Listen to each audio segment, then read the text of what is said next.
Hello and welcome to another episode of the Game of Loans podcast. Now, if I say the name Kazy Belogun, you might be thinking, who? If I say the name Property by Kazy, chances are quite a few of you are going to have heard of him. And Kazy is amazingly my guest today on the podcast. Kazy, thanks ever so much for joining me today. Thank you for having me on for such a great name podcast as well. I did think that when I saw it, I said, I feel like you should ask all your guests who they think they are. Like as a developer, Oh, really? they are in regards to Game of Thrones. I feel like that would work. Well, do you know, joking aside, the one of the reasons why it kind of came along, obviously I was a big fan of the show, but back when it was on, I used to have much longer hair and my beard was a little bit more raggedy than it is now. Mm-hmm. And I don't see it. My wife doesn't necessarily see it. A lot of my friends thought it was a bit of a joke. I literally used to get stopped and people used to tell me that I look like Jon Snow, which is literally the most ridiculous thing ever. And it became a thing over a long period of time, even to the point where I was buying something in Next once. And the guy behind the till was like, do you know who you look like? And I was like, no, who? Tell me. And he said, oh, Jon Snow. But the newsreader. That was always my response. Exactly. But yeah, I literally don't see it at all. But apparently it used to happen all the time. So yeah, maybe that'll be a new segment to the show. Which Game of Thrones characters, are you? That'll be a good one. Which one? Who would you be, Kazy? Oh, do you know what? I'm so bad with remembering their names. But I feel like they did have silly names. Like, they did. There were so many characters, and they killed so many of them. So, you know, the guy who used to kind of be like, he was sort of the lovable rogue who worked for Jaime Lannister, like his kind of right hand man. And he ended up promising him like some big castle or so, whatever. But I liked him. He just kind of seemed like, you know. Was that the guy that the guy from Robson and Jerome played? Is that the one you're thinking about, or if I thought about someone else? Again, there's so many bloody characters, I just keep forgetting. Exactly, yeah, that's it. But so, to be honest, so many of them were so horrible as well. Like, you wouldn't want to. Yeah, there is. It's hard to, and there's a lot of things that you'd be like, okay, I'd like to be him, but then, oh, no, remember he did that, and I can't be him now. Yeah. Well, look, either way, you're a bit of a sort of a property developing maestro. So they didn't really have property developers back in those days. So look, Kazy, go on. I can be, what was his name? The dad, Lannister, because I always pay my debts, you see, and with being on Game of Loans. There we go. I like it. Was it Tywin? Tywin, yeah. Something along Tywin Lannister, yeah. The older bloke. He's a bit of an arse though. I think he's a nicer guy than that. Well, you know, we try, but you got to get a balance. Would you rather be nice or reliable? Yeah, well, a bit of both. I mean, from an underwriter's perspective, anyway. The underwriter, that's who I'll be. 100% reliable, yeah. But look, for those people that have been living under a rock and aren't one of your 25,000 fans on Instagram, give us a really quick rundown of who you are and what you're doing currently. So, yeah, as I said, my name's Kazeem. On Instagram, I'm Kazy. Have been on Instagram for about sort of 6-7 months and have built, you know, quite a decent sized following quite quickly. But I've actually been a property developer for the last 7 years, I would say 7 to 8, going on 8 years now. I focus on development, so primarily flips in London, focusing on South London, but have done stuff all over London. Over the last 7 years, I've probably done about maybe 30 to 35 projects, sort of a gross development value of all those projects of about 15 million. Funded through all sorts of different means, have raised private funding of about £1 million, all of which has been returned now, so don't have any outstanding funding. Really love like the small projects, love a small tidy project, like in a nice area where I can justify spending some good money on the refurb and the materials, because I actually really like the design element as well. That's one thing I like to get into. Really focused on starting out with adding value. So your 1 to 2 bedroom conversions, just finding out how the property can be reconfigured, getting, you know, my license to alter agreement, maybe building regs, but no planning, in, out very quickly, sort of kind of have it on the market by month 5, hoping to, you know, from purchase to completing on the sale, sort of anywhere between 7 to 8 months was my sort of targets. I can turn a couple of those over in a year. And that's where I started. went on to doing larger scale projects, so a lot of conversions as well. So buying larger single family dwellings, converting those into 2, 3, 4, 5 units, where you really see a good uplift in value. Really like those because they give you options on exit. A lot of the time, if you're buying for the right price in the first time, you know, if I'm saying, okay, how does this deal secure? Worst case scenario, refurb it as a house and I break even, or maybe lose a little bit depending on the purchase price, but that's it. But, you know, option 1 is make this amount with 2 flats, option 3, option 4. And the great thing about planning is once you've made a decision, you don't have to stick with it. I could put in planning for 2 flats, get that, have that secured. No one can take that away from me, and then go back in and say, do you know what, like, can we try 3? Can we try 4? So really that done. Couple of new builds, one for myself, one for a client, like those as well. They sound daunting, and, you know, you need to get the right build team in, but once you do, it's a lot more like, you know, an IKEA process. You build a frame, like, okay, where's your structural drawings? Where's your building plans? Okay, the builders will build it out, and then you really come into the fun stage and, you know, pick your paints and design your kitchens and your bathrooms. So as much as they sound daunting, they're actually a lot more straightforward. And if you can secure the relevant sites and have the funding to finance them, they can be a lot more straightforward than even your 1-bedroom flats. And chances are as well, depending on the size of these things, your competition is probably slightly less as well. That's the other thing. As you know, it's just sort of all about supply and demand. Obviously, with the smaller scale units that are more accessible, where you may have competition from, you know, if they're on the open market, first-time buyers, owner-occupiers, people that are looking for a little buy-to-let, the difference between people that have maybe got, you know, the number of people that have 50,000 versus 500,000, you're competing against less people.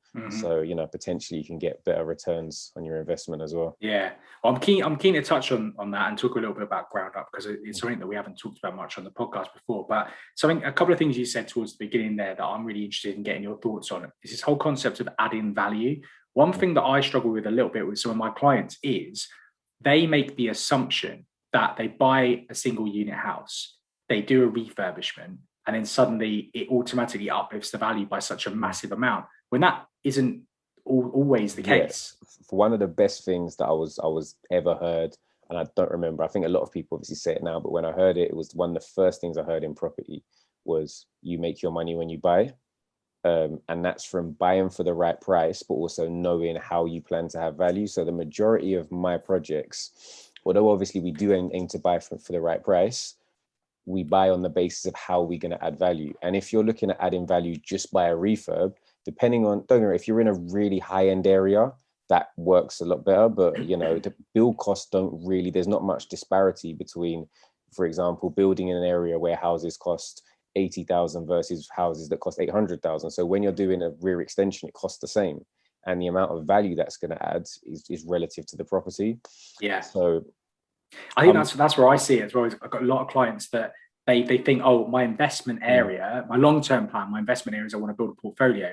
Now, for me to be able to do that and follow like buy, refurbish, refinance, I'll go and do it up north or in the Midlands or something. But actually, the reality is, if you can find the funding for it, the projects further down south from a flip perspective are probably going to be a little bit better for me as well, from North London.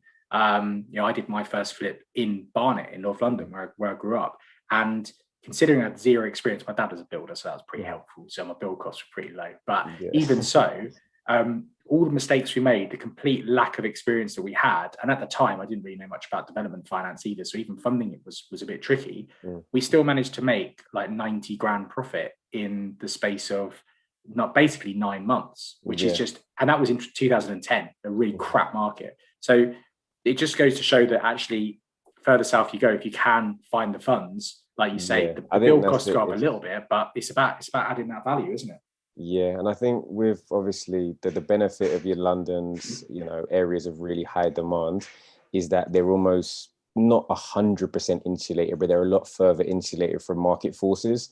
London property prices, if you look at a graph, they go up. You see blips here and there, but they're never nothing major. And, you know, the time for them to sort of recoup, 18 months, 2 years is sort of the maximum you'd see in terms of timeframes. Whereas I've got friends and family who've bought really far down south, you know, Exeter and places like that. And just because they bought at the wrong time, they were in negative equity for sort of 8-9 years because they bought at just the wrong time. And you're kind of insulated from things like that in London. Also, because of the values, like you said, you can have more scope to add value because I'll give you like a prime example. If you know your areas, the difference between a road, you know, less than a quarter of a mile away there could be a 1-bedroom flat that on a certain road is worth 350,000, on another road is worth 450. So because of that difference, making a really nice one on the 350 road potentially can push it. There's the ceiling prices are a lot easier to be movable. Whereas in an area where, you know, the most something sold for within the whole postcode, you know, the three numbers of the postcode, 2 letters and the number of the postcode is 80,000. Yeah. It doesn't really matter what you do. You're not going to smash those, you know, those ceiling prices. It's so true. And, you know, I've not even seen it from that point of view, considering all the time I'm always talking to my clients about, right, do you comparables actually figure out, you know, what's going on in your local area and limit it to a relatively short period of time as well. The amount of times I've had clients that have sent me sales comparables from like a year ago, and I'm like, come on, different market. But it's so right. And so there's so many various ways about adding value. I mean, is there a project in your mind that sticks out where you've been able to do something relatively minor that's actually created a huge amount of uplift? Yeah, I mean, that was my model. So from the beginning, my model was I wanted to be able to create significant value through what we were doing. So it was just which a lot of people do now, is a lot more popular. We were doing it quite a while ago, which was just a case of, you know, as open plan kitchen living rooms became more standard, either, you know, just finding places where the kitchen had natural light, moving the kitchen into the living room if the size was significant, which would add an additional bedroom. Now, the additional bedroom, particularly from either a studio to a 1-bed or 1-bed to a 2-bed, you're looking at maybe £50,000, £40,000 difference in price, let alone the fact that we're also refurbing it as well, which is going to add a percentage value. So those uplifts were good. Not only just doing that, but also looking at, okay, if there's not the necessary natural light, moving kitchens and bathrooms into the middle of, like, you know, your typical terraced houses where there's no light, which would allow you to have, you know, utilize the windows better. So sometimes it was just a case of, just utilizing the space better. And sometimes didn't even add bedrooms, but just a case of learning what the market wants. And I think, like you said, you've got to think about your ceiling prices and your end user. So if we're talking about a 1-bedroom first-time buyer flat, you know, but it's going to be somebody quite young, kind of creating a nice sort of modern minimalistic design, moving the kitchen from being, you know, moving the bathroom from going through the kitchen to get to it, which, you know, just people didn't like that as a design, because maybe people that have grown up now in new builds that are not more used to different designs, they're just like, that, I don't like that. So just making changes like those and understanding what your market wants, little things like even just going for a really nice walk-in shower over a bath, because you know that it's going to be a first-time buyer, young professional, single occupant, probably not kids. So you can target what they want and people will pay the premium because you've given them a finished product rather than something they'd want to tweak. Yeah, absolutely. I mean, the amount of times, you know, talking about working with my dad back in the day when I was at uni and sort of going on site with him at summer holidays and stuff to earn a little bit of cash. My job was always to rip out, because I had zero technical ability at whatsoever. And it's the funnest part, you know, on a weekend, just getting to smash stuff up. I don't know. My arms and shoulders took a right battering during that period of time.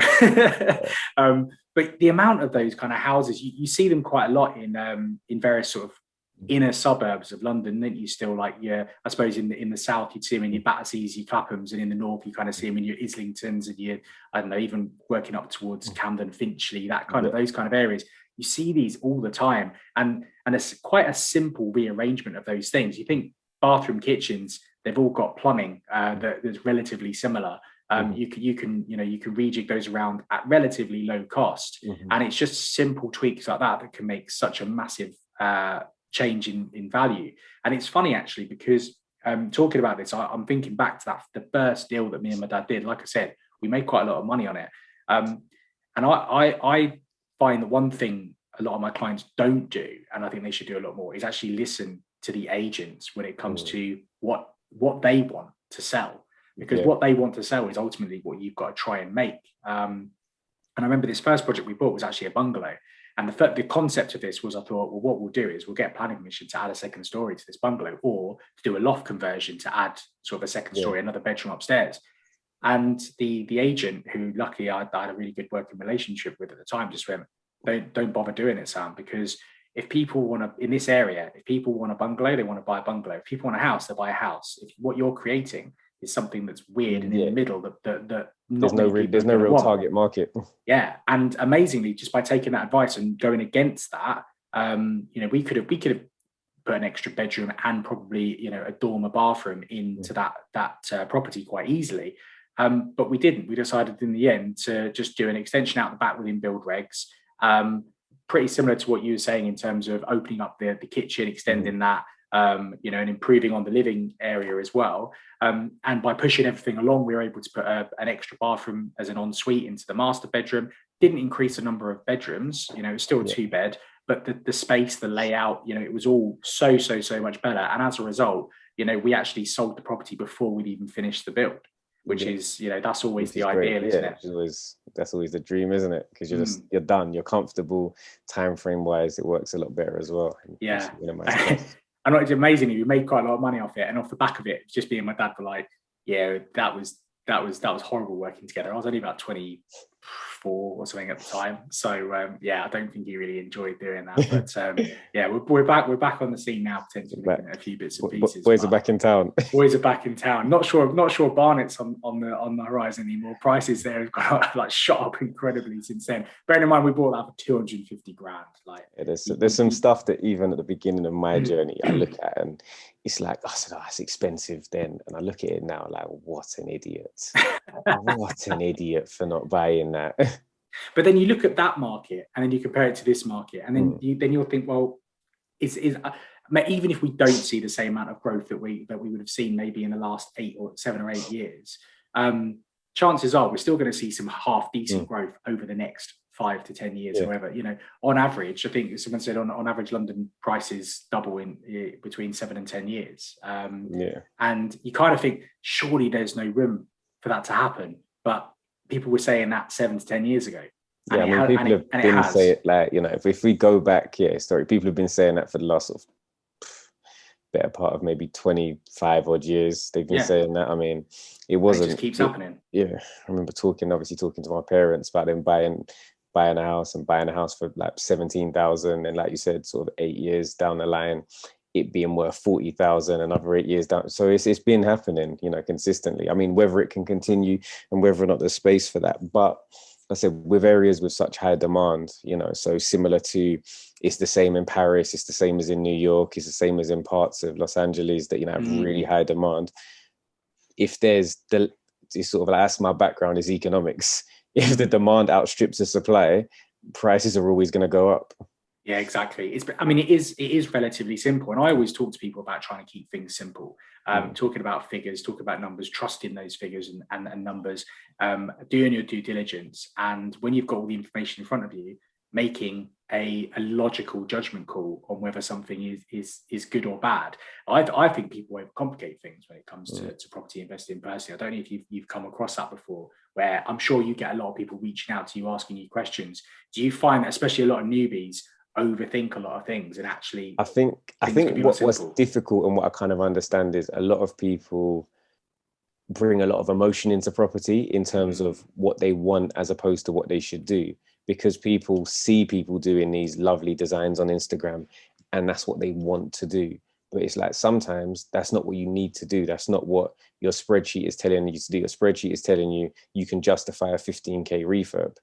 That means there's no loft, there's no rear extension, there's no nice open plan kitchen. You're tidying a few bits up and you're adding value. And I think sort of removing the emotional element sometimes, and just, like I said, just living within the spreadsheet and making sure that, do these numbers stack, stress test them, do they work, and just go from there, really.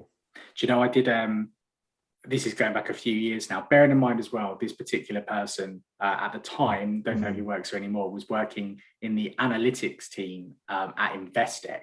So good with numbers, you'd have thought. And I met up with him to discuss him starting to invest in buy to let. And we did an analysis of a deal in East London. And he was like, I think this looks good.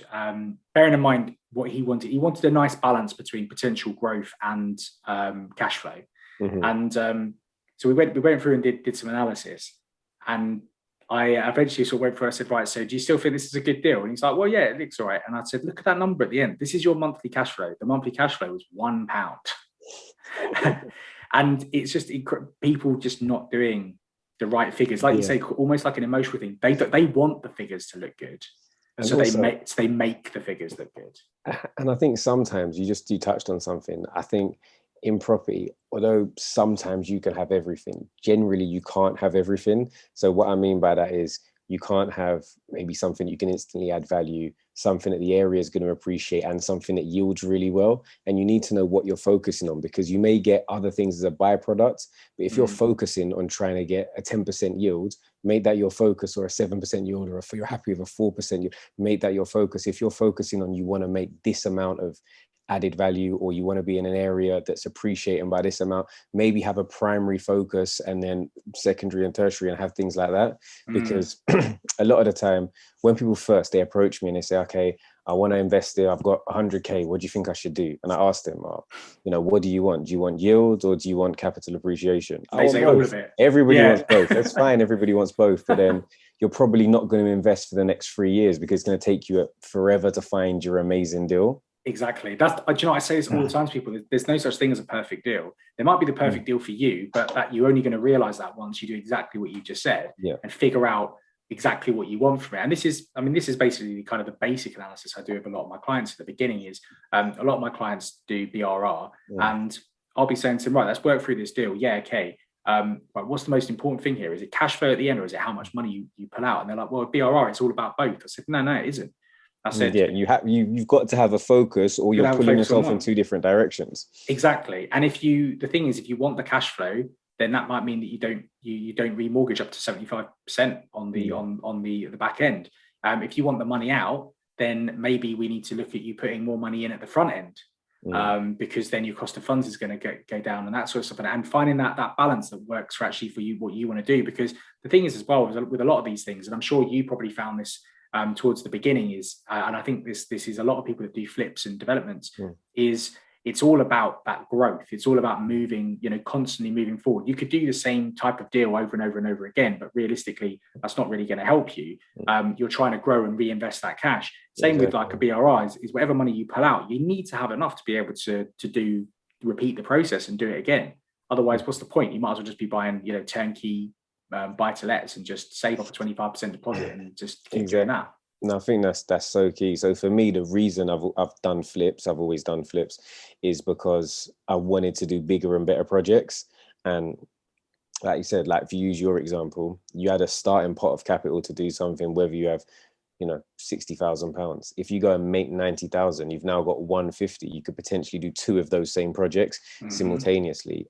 Obviously, it would have been great because, like you said, the property prices in Barnet now, maybe that place is worth 500. I don't know what it's worth now. But amazingly, because I park next to it when I get if I drive down to London, I go and visit my parents, obviously not at the moment, but and go into our London office, I usually park on the road where that property is, and somebody has put a blooming second story on it now.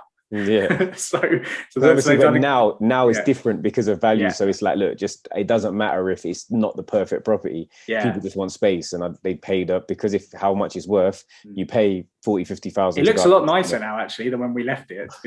So, they've redone the driveway. We didn't do a very good job of the driveway, but they've done a really nice job of the driveway. It looks great. Fair enough. But yeah, like I was saying, so effectively, it would be great to keep everything. And in hindsight, if you look at everything you sold, you'd kick yourself because you sold that and it's doubled in price over a certain period of time, or it's gone up 50%. However, to do the deals, that I wanted to do within the time frame I wanted to do them, that was never possible. So always did flips. And basically my thing was I've kept, now I think I've got a portfolio of about 10 units, different, like some houses, flats, leasehold, freehold, HMO, commercial, just random. And my thing has always been, these are my numbers. This is what I want for it. If I don't get it within a certain time frame, I'm not going to be just, stuck on it. I'll say, okay, look, I'm going to keep that then until the market will give me what I need to exit.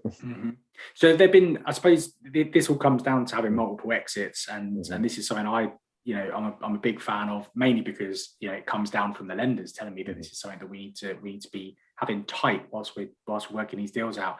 By the sounds of it, you're pretty happy to maybe divert to a plan B of keeping the property or holding the property for a short period of time. But is it always then the goal to eventually shift it on at some point? Yeah, generally speaking. So I think of all the deals I've done, a lot of the time it's because they're also, when I say 10 units, they're existing properties that a lot of the time you're just looking at what's that really called? Pipeline. Everyone loves pipeline at the moment. Yeah. Everyone's got an £8 million pipeline.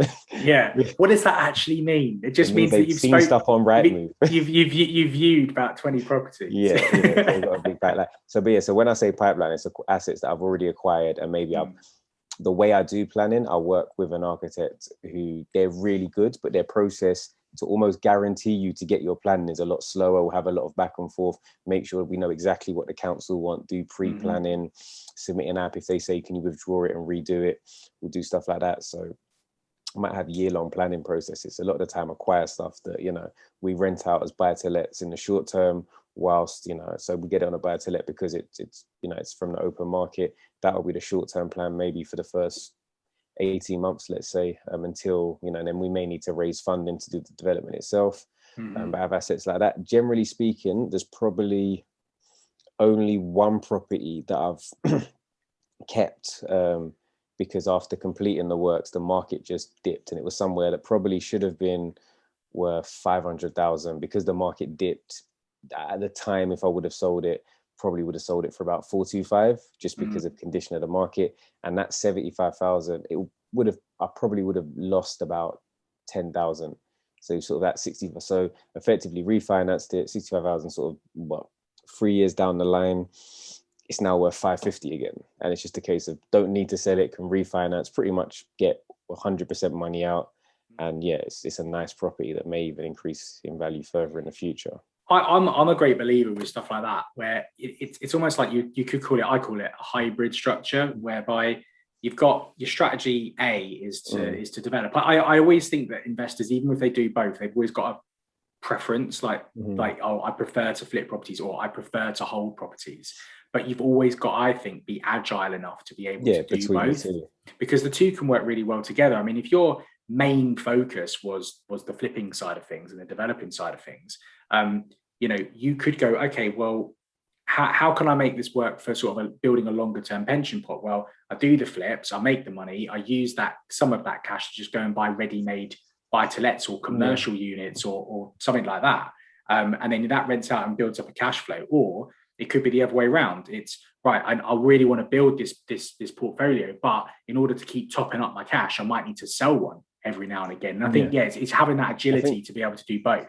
And also it spreads your risk as well, and it also spreads your potential reward, because if you're always flipping and you're always cash rich but asset poor, if the market shoots up, all of a sudden you're cash rich and having to buy for a high price. Whereas if you've got a mixture of cash in the bank, or you're sort of in and out of projects, when you also have some projects that potentially you've invested in good investment areas that are going to shoot up when the market shoots up, you could take advantage of that and exit at the right time.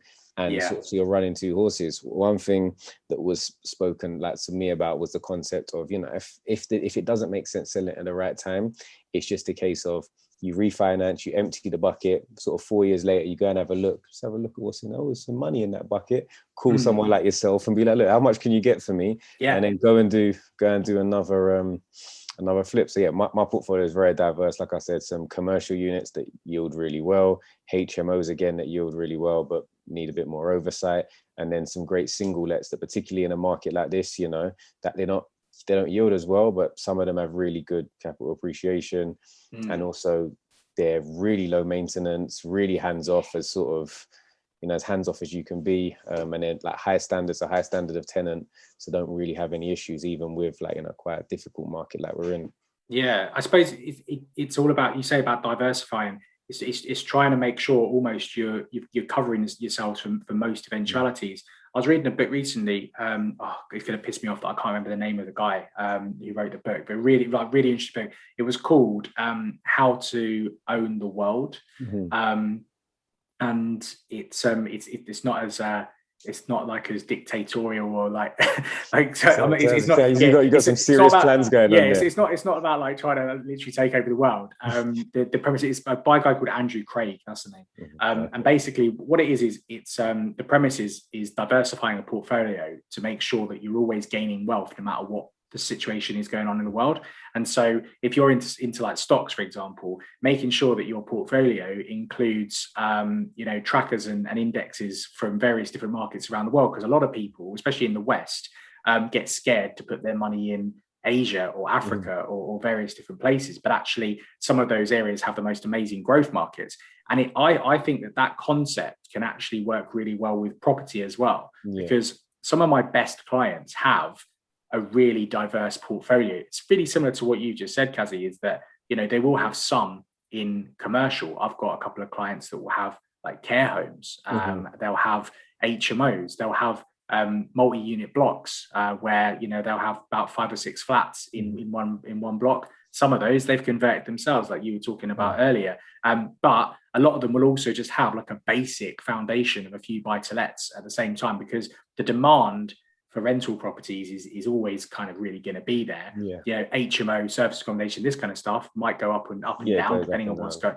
But you have that base, and I think that's the key for me. Is I see those type of clients, and they're really switched on. They're not hammering one particular strategy. They're diversifying to make sure that they're kind of hedging their bets. They're not thinking, I'm just going to go for the highest income generating assets. I'm going to go for something where my entire portfolio, when you take a step back, actually covers me no matter what the market is like. What the scenario is. And that's the key for me. I think that's good. And that particularly with talking about the difference between flips and BRR, like a lot of people are really focused right now on, stuff becomes almost like a buzzword. BRR, that's what you have to do. That's what everybody's doing. But for me, it's just a case of looking at fit for purpose. So when I do my conversions, a lot of the time they would work great as 100% money out. And I could keep them and retain them and get four units, for example, that I've got no money in, cash flow in, reasonably, probably not the best, but again, maybe the area that I can do those conversions in isn't an area that's going to be a massive growth area. So then just because I can BRR, why wouldn't I sell them and then buy an asset that actually is amazing to keep and yields a lot better? And I think some people get fixated with, because I've bought that place, that's the place I have to keep. Or I don't want to pay stamp duty again. But everything for me, whether it's finance costs, stamp duty, legal fees, it's just a cost of doing business. And as long as you factor those costs in, it doesn't matter who you pay and when you pay them, because you pay a cost or you make less money. Either way, your bottom line can be the same, whether or not you pay it to the tax man, you pay it to a broker, you pay it to, you pay it in stamp duty, or you just pay it by making less money. It's all about your bottom line. Yeah, I completely agree. Do you know what I suppose this comes into talking a little bit more about geography and areas and various different strategies that work in different areas.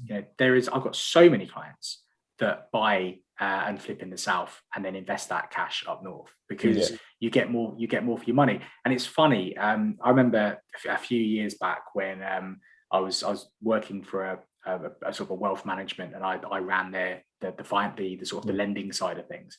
And the guy that ran it, he said to me one day, he said, "Why the hell would you buy a property up north? Like, why to rent out? Like, that's the stupidest thing in the world." Because I was telling him about how a lot of my clients did that. He's like, "That's the most, you're making £200 a month net. What's that? That's a dinner out in Mayfair." Like, that's the kind of person he was. And I said to him, "Yeah, but if you have 20 of those, that's where it kind of works. And you're also diversifying enough where you're spreading the risk, because if 1 or 2 of them aren't let, then the rest of them are making up the difference, and more so." He said, "Yeah, but then you've got, where's all that money coming from?" I was like, "Well, that's where you might do your investments down in an area where you can get large sums." So then, and it's about moving money around. People forget that the word currency comes from the word current. It's movement, and it's understanding that flow. That's how you can generate your wealth. And I've always been quite fascinated with. I mean, I'm really lucky because I've got so many amazing clients. I get to speak to 10 investors a day sometimes, and I get to see how they work and what they're thinking and how they're planning. And it's strange, the similarities between all of my best clients are the ones that understand that flow of money, and they won't restrict themselves geographically or to certain strategies. They will restrict themselves to, do the numbers work? The numbers make and sense. can I make sense of it? And does the deal stack up? And they'll go all over the country to do those kind of things. Yeah, I think, to be fair, and I was out long term, that's kind of what I would like to do. In the short term, the only reason why I don't, and why when people ask me potentially, oh, why haven't you invested, up north or down south or wherever the case may be, that yields slightly better and is less sort of capital intensive, is there is a huge part to play on expertise and delivering what you want to achieve. So as much as, I've had conversations with people in Wales and conversations with people in the north, and I've talked about potentially investing. I've never pulled the trigger because I'm saying, okay, there's only, everything is resources. You have a finite amount of capital and you have a finite amount of mental capacity. And at the moment, I'm using my capital and my mental capacity to know the market that I'm working in. So unless it's a really hands-off like investor, structure, for me at the moment, I'm saying I'm sort of homing my craft in an area in which I want to know a little bit more about, and be really confident in that area to the point where I feel like, okay, I'm now comfortable to sort of go and focus on diversifying to learn about something else. So as much as I fully agree with everything we've kind of just said, I would say from, sort of devil's advocate point of view, in terms of diversifying a lot geographically, you do have to think, okay, where does your expertise come in? How are you? Because buying somewhere cheap doesn't mean that it's a good deal. It can just be cheap. Yeah, exactly. So you do have to bear that in mind as well when you're looking at sort of, are you getting value for money out of what you're doing? But I think if you can tick that box, if you can find somebody that could potentially fill that void, there's loads of people that maybe they don't have the capital at the moment, that they have expertise and they'll be willing to work alongside you on some sort of JV where they'll be sourcing and maybe taking a fee off the back end. So, they only make money if you make money. You can work with people like that. But I think that is one thing that's kind of key, to just make sure you're not just buying cheap for the sake of buying cheap. Absolutely, it's all going to stack up, and hopefully, it goes without saying that all the due diligence is needed on stuff like that. One thing you mentioned there, which I'd like to sort of delve deep in. Obviously, you kind of mentioned that you're still honing your craft. So, so for you, Kazy, did this next sort of 12-month, maybe even 18-month period, a lot of people are talking about it being quite a difficult time. But in terms of your plans moving forward and how it fits into your wider long-term strategy, what have you got up your sleeve this year, and what are you kind of focusing on? So I should give you my clubhouse. So my pipeline currently, GDV is. So I've got a couple properties I've purchased already. Some really good deals that I've picked up. Some of which have already got planning. So I've got 3 conversions, so that is 12 units in total, and an office to residential conversion, and currently looking at a few. I'm in the process now of refurbishing 2 units that I bought auction sort of mid-year, so they'll be selling. Got 1 property that I've finished that's on the market, so kind of I'm sort of just circling in terms of keeping sort of staying on that treadmill, keeping things ticking. So a lot of the same. I like when I find something that works, I don't feel the need to reinvent the wheel. If I know what works, I would happily stay with the same type of house in the same area, same ballpark of, expense, because one, then when I'm working with my architect, they know what I need. I know what the council needs, and I'm a lot more likely to get successful results. When I'm working with my builder, they've just done this. So when we're quoting, we're not going back and forth to agree, terms and stuff like that. We've just done it. You're going to do it again. Like, it's the same price. Yeah. So I know what money was made. I know the sales values, and like I say, it's about information as much as, capital to get into the industries, your sort of main barrier to entry. But after that, it's really information, and you can learn loads through courses, you can learn loads through doing, but you're always learning just by, completing deals. So I try and stay as active as possible, because that also mitigates my risk. Again, in that same conversation, if I've got a conversion, a refurbishment, an office to residential conversion, they're all slightly different. So if one planning takes longer, I've got something I can start on straight away. I've become quite good, I suppose, after quite a long time of doing this podcast and also speaking to people on a regular basis.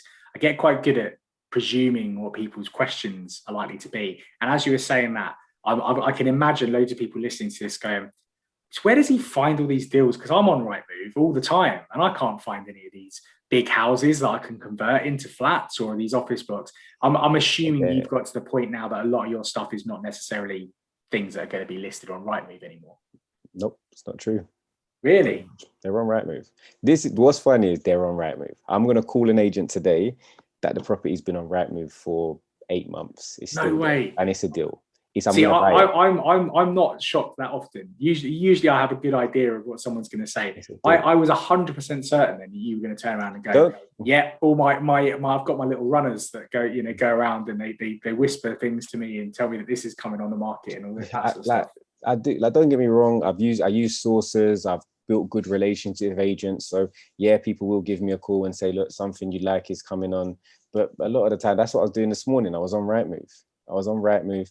The last place I bought, for example, was it was advertised as a 4-bedroom flat. I'd been on the market for 7 months. Hadn't sold, didn't really have much interest. Sort of looked at the floor plans and saw that there was 2 kitchens in this 4-bedroom flat. So I just went online, saw that, okay, there's 2 flats. There's 3 flats in the building. One's been sold on a long lease. There's 2 other flats registered. There's just no lease, but they've got planning, got everything. It just turns that a family was living in 2 flats being used as one, and they were selling it with the freehold interest. So effectively, I got 2 flats just because of doing that due diligence and taking time to actually, because it's a lot of time. You open the link, you look at the floor plans, you go through stuff. You might have to take those floor plans, find the actual address because you're doing it in the middle of the night and you can't call the agent. You've got to go online, find the planning, see what's been done in the past.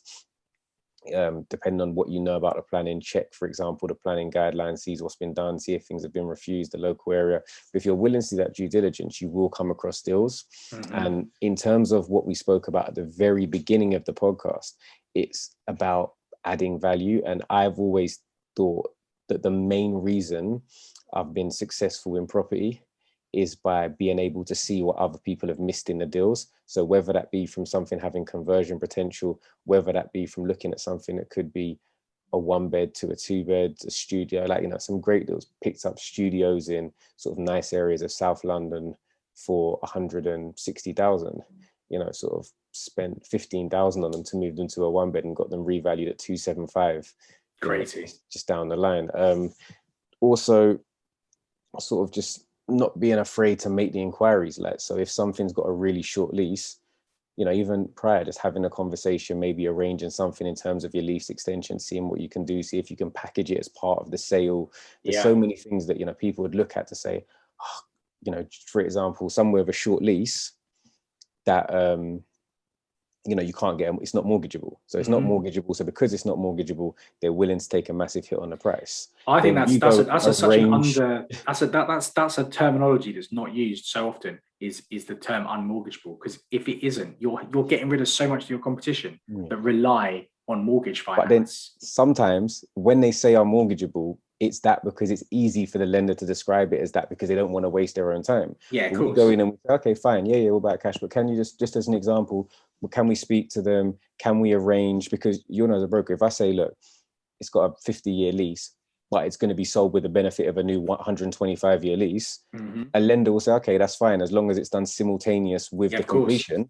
Absolutely, it's fine. And then I can now get, a 75% loan to value mortgage, much cheaper finance on something, just buy an asset, and maybe I've basically built my deposit in from day one from having conversations and maybe having a bit more expertise. There's been some stuff where I've seen they've made mistakes at auction purchases. One where there was a housing association sale that they incorrectly listed the ground rent at, I think, like £800. So obviously, because it had a short lease, that had a massive impact on what the lease extension would cost. But I looked and it was being sold by a housing association. Housing associations don't have £800 ground rents. Went back in, it's a peppercorn ground rent of £10. The lease, so bought it with everybody thinking a lease extension was going to be 80,000. Lease extension was 10,000. Amazing. So I think a lot of the time, I'm not saying obviously potentially, that might sound daunting. I don't know all this stuff.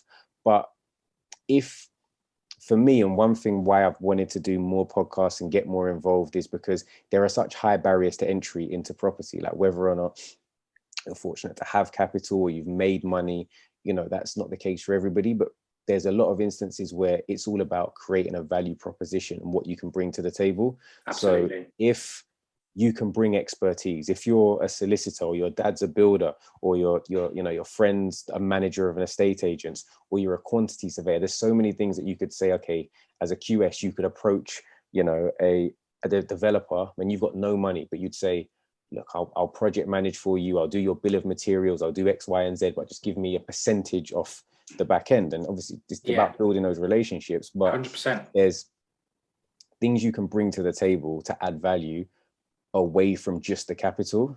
Yeah. And I think that's kind of one thing that I do want to sort of preach to people that look like property is not that unobtainable to get into. It's just a case of, what's that? I don't know why people skin cats, but I know they say there's more than one way to skin a cat. No, don't skin cats. I've got two. I've had to look leave them alone. They might get skinned if they start jumping on top of me when I'm trying to do a podcast. But yeah, that is a weird phrase actually. I've never even thought about it like that. Yeah. But you're right. I think I've always thought of it in terms of the fundamentals of being in property is you want to find deals and you want to find money. And if you can find enough of both, you're probably going to be successful. But like you say, that's potentially simplifying it for some. There are lots of other ways in which to do so. I mean, I did a post on Instagram recently, which was, basically you don't have to own property to work in property. Me as a broker, you've got people that work as estate agents. Well, guess what? You do all these things, you earn money, and you just need to start saving and put it aside, and that can be your. And it's not only that, also more than that. If you're working in complementary industries, you said it earlier, you speak to 10 developers a day. Your contact base, your network, and your pool of expertise is going to rise exponentially to the point that, again, value proposition, you're adding value. Because when you speak to somebody, you're like, yeah, don't worry, I've got 10 I've got 10 investors or 10 people we could potentially speak to. I've got 10 other developers that can give us an idea. I know this many people that sell deals. I know somebody that's done a deal over there. You're instantly adding value just through creating a network. Well, funny enough, I was talking to someone earlier on, and they were saying, they said, oh, why are you not developing at the moment? And I said, well, I probably am. I said, but obviously at the moment, my focus is building up the brokerage business. But at the same time, because the brokerage business is doing so well, and we are doing so much development and bridging finance, the relationships are getting better and better and better with a lot of these lenders, to the point where I've spoken to so many of them, and they're like, yeah, of course, Sam, like we'll do you a deal. If you need to borrow yourself, we know how well you understand this market. So you're a much so our underwriting risk. team, our due diligence, exactly. It's all about the risk is so low, and if they're going to pay me out of the profits of their deal, if I introduce that deal to them, effectively I can wipe that off, and that means that the cost of that those funds is so much lower as well. That's just an example of what you've just said. So my knowledge, a lot of people say, as a broker, what could you do? But that's the same for so many different things. You gave the example of an estate agent before. You work in an estate agent, your understanding of the market is just so much better, and your potential to be able to find these deals is going to be so much better, because you'll see them before they go on to Rightmove sometimes. So there's opportunity everywhere.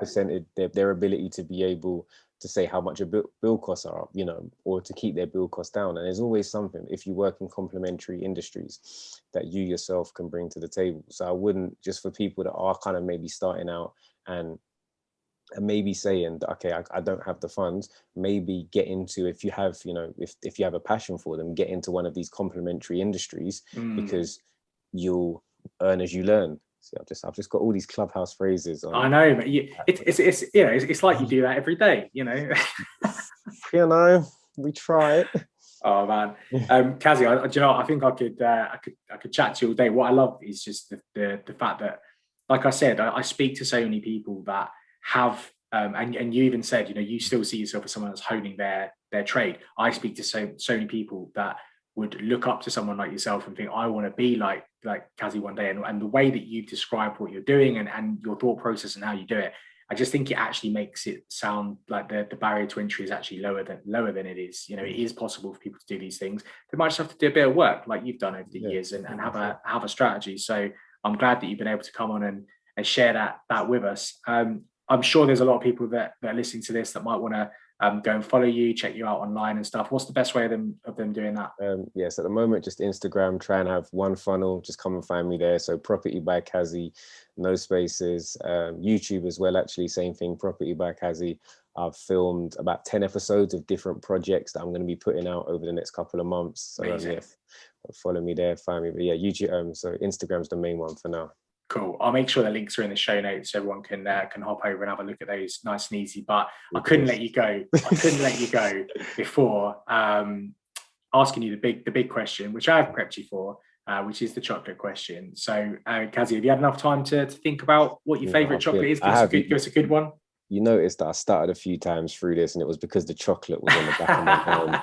You know, it's a very serious question. It's something massively as a connoisseur and a savant of chocolates, I take very seriously, and I respect there to be some high level responses because I thought this through. And I did tell you, so I'm not going to go generic. I'm not going to go easy. A lot of people I know I haven't listened, but I know they've been here before. They've been here before me, and they've gone generic, and they've gone for the Kinder Bueno. They thought everybody loves that. But I'm gonna give you a classic chocolate. Go on. Sensational top drawer, Lion Bar. Oh yes. Sensational chocolate. Do you know what I mean? The Rice Krispies, the chocolate, the biscuit. Is there raisins in a There's not. No, there's not. That's another one that's very picnic. Yeah, picnic. Similar but different animal. But Lion Bar. Yeah, Lion Bar is underrated. It's an underrated chocolate. It's a ridiculously underrated chocolate. Oh, do you know what? I wish I always plan these podcast episodes really badly because my missus has just popped up to the shop, and if she'd done it afterwards, I probably would have said to her, Emily, pick me up a Lion Bar while you're there. Although it's a Spar, and Spar has such a bad choice of chocolate. Sorry to anyone out there that's a big Spar fan, but I'm not. Their chocolate selection is just not good enough, I'm afraid. Yeah. But so chances are they wouldn't even have one anyway. Lion Bar. This is I'm actually salivating. You can't see it, but I am. This is why I do this at the end, because then I get this urge.